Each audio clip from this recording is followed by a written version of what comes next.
Por que você tem que investir no exterior? Proteger sua carteira, né? Porque a ideia é essa, né? Proteger, porque senão, por que você está dolarizando? Fala, ousados! No vídeo de hoje, temos a presença do professor Mira. Não se esqueça de curtir e se inscrever para acompanhar os próximos vídeos. E para investimento no exterior, que acaba sendo um mercado bem diferente aqui do Brasil, o que você acaba vendo, principalmente para iniciante, que é mais fácil investir através de ETF ou ir atrás de escolher as ações mesmo? Eu tenho uma opinião que as pessoas não gostam muito, da minha opinião. Que é assim, por que você tem que investir no exterior? Você tem que de fato investir no exterior? Não, eu acho que você não tem que investir no exterior. Ah, por que não? Por quê? Por que você vai investir no exterior? Ah, Mira, porque eu tenho que dolarizar a minha carteira. Já tá errado. Ah, eu vou investir numa boa empresa, numa empresa de tecnologia que tem um projeto como a NVIDIA, com inteligência artificial. Então, beleza, você está investindo na empresa que tem uma baita perspectiva e não é porque está no exterior, você está investindo numa baita empresa. Faz total sentido. Por quê? Porque muita gente pensa assim, vou dolarizar, vou investir no exterior, porque simplesmente que eu tenho que investir no exterior. Você pode comprar qualquer porcaria lá, ah não, tá. Você tem que investir numa boa empresa. Ah, empresas de tecnologia. Cara, você não tem no Brasil. Se você não investir nos Estados Unidos, você não tem onde investir. Vai pegar um Intelbras. Você vai pegar Positivo, Intelbras, cara, que nem é empresa de tecnologia, não, sim. Né? Entendeu? Você vai tentar. Computador é diferente. Você vai tentar e não é a mesma coisa. Pô, a Positivo faz computador, a Apple também faz, né? Aí você, a Apple é Positivo. Entendeu? Quando você está pensando em empresas de qualidade, eu acho que faz total sentido. E aí, o país que você está investindo, pouco importa. Porque você está investindo numa boa empresa com boa perspectiva.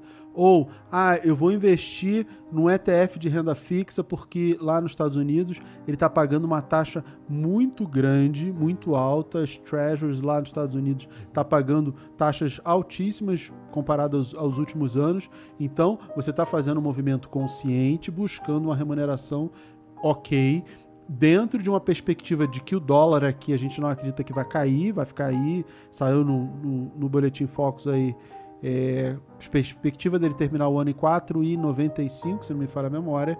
Então, dólar tende a ficar estável, uma alta remuneração, beleza, faz sentido. Não é dolarizar a carteira, é investir em ativos que tenham boa perspectiva numa economia que tem perspectiva de crescimento e uma economia muito forte, beleza, aí eu acho que faz sentido a escolha de boas empresas e bons ativos numa economia crescente. Não é simplesmente dolarizar a carteira. Por que eu sou contra dolarizar a carteira?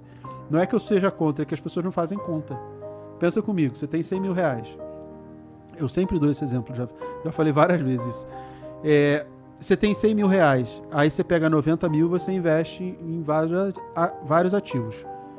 E aí você pega 10 mil reais e você bota em dólar. Dolarizou a carteira. Com a ideia de proteger sua carteira, né? Porque a ideia é essa, né? Proteger, porque senão, por que você está dolarizando? Ah, beleza, protegi minha carteira. Então, significa que se sua carteira cai 10%, de 90 mil para 81, o dólar vai subir de 10 para 19 e aí você continua com 100 mil. Se a sua carteira cai 10%, como é que o dólar vai dobrar de valor? Porque ele vai ter que sair de 10 para 19, ele vai ter que praticamente dobrar. Se o dólar dobra de valor, sai de 5 para 10 reais, sua carteira não cai 10%. Ela cai 80, 90. Aí não faz sentido. Aí você vai falar, então vou botar 50% em dólar, 50% em real. Tá bom, então se o real sobe, o dólar cai, fica no 0 a 0. Se o real cai, o dólar sobe, você fica no 0 a 0. E vai ficar eternamente no 0 a 0, é mais fácil botar no Tesouro Selic. Sim.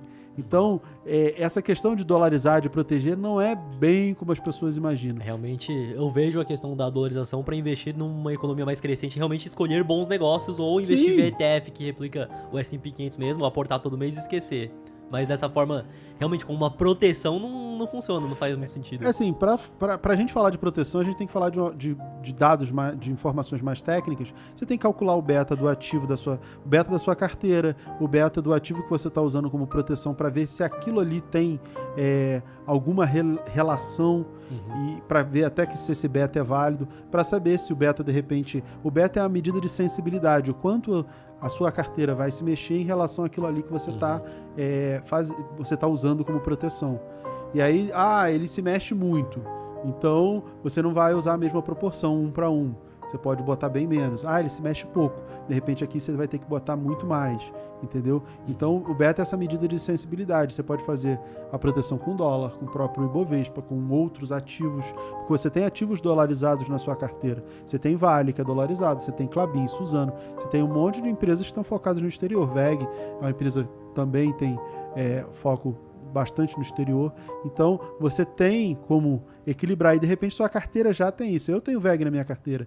Então, minha carteira ela já tem exposição. Eu tenho Klabin, ela já tem exposição ao dólar.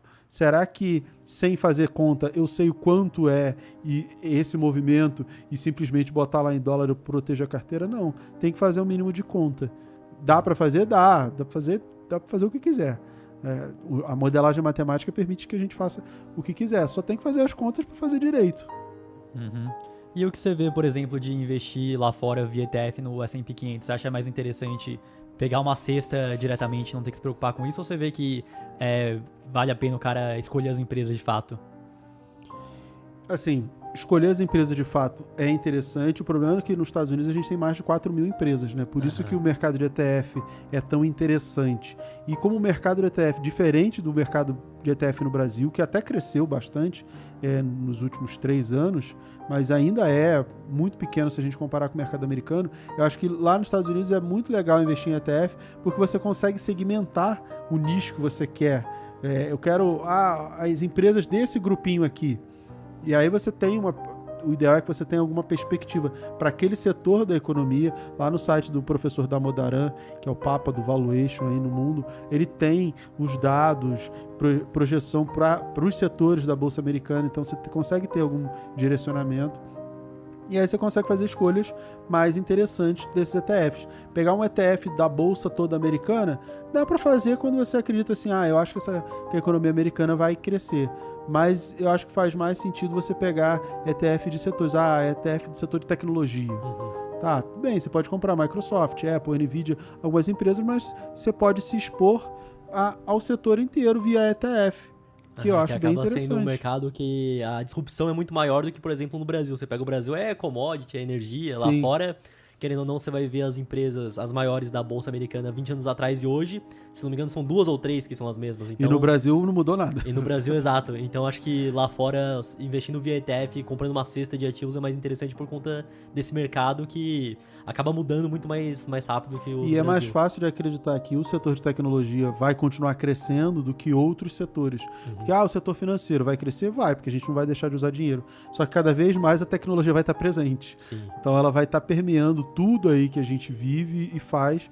Por isso que um ETF de tecnologia nos Estados Unidos, eu acho bem interessante. No Brasil, vai ter, se tivesse um ETF positivo, entendeu? E outro ponto que eu vejo foi que acabou mudando um pouco minha visão depois que eu vi o filme da BlackBerry, não sei se você já assistiu, que basicamente mostram que eles do zero pegaram, acho que quase 50% do mercado de telefonia lá fora, aí veio a Apple e acabou com tudo, hoje eles têm zero. A BlackBerry não existe, né? E não existe mais, então eu penso, será que algum dia, sei lá, tem muita gente que gosta de investir em Apple, não pode ter outra empresa que vai chegar e vai disruptar isso rapidamente? Eu acho que é possível. E aí se você olha a Apple e as ações caíram quando lançaram o iPhone 15 com conector USB-C, né?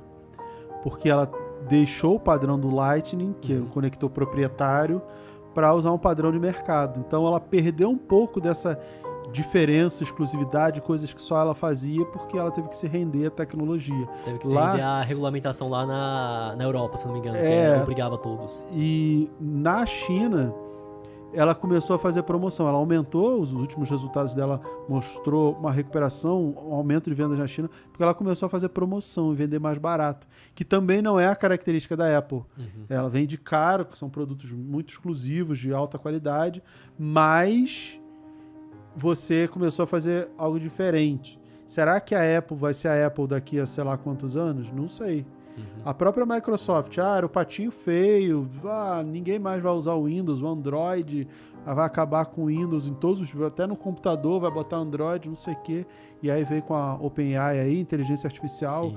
Então, é difícil de você saber exatamente o que vai ser. Um ETF, você está pegando ali a cesta dos grandes, dos maiores. A Nvidia Ah, tudo bem. Vocês gostam de game, igual a mim, pô, a placa da NVIDIA lá, a GeForce, pô, a baita placa. A gente sempre olhou a NVIDIA por Já isso. conhecia de antes, agora todo mundo passou a conhecer por conta da inteligência Mas a gente só artificial, pensava né? nisso, né? Aham. E aí depois começou a vender um monte de placa de vídeo para fazer mineração de Bitcoin, de criptomoeda. Caramba, ficou até caro, ficou difícil de comprar placa de vídeo. Verdade.